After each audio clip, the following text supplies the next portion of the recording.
I'm Polly Bath. I speak in schools throughout the country, helping to manage and change difficult classroom behaviors that interrupt instruction. Today, I'm going to answer one of your questions. I have a 5-year-old student who destroys the classroom, hits, spits, and throws things. Just about every day we call home for an early pickup. But there must be something else we can be doing here. Suggestions? I don't like to send kids home, but let's face it, there are times when we need to do that.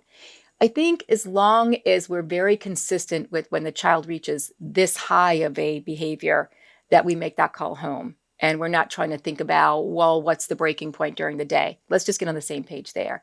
But the other thing is, let's back the bus up. We've got a 5-year-old here who may have the social, emotional, developmental skills of a 2-year-old. So ask yourself realistically, what are we expecting?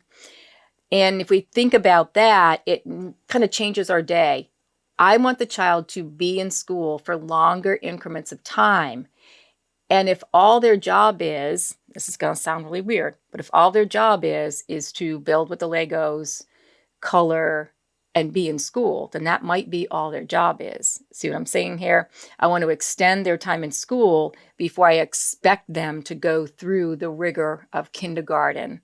So kind of pick your battle there and say, what is my one vision for this child? So 6 weeks from now, we don't want to be calling home. We want the child to be here all day.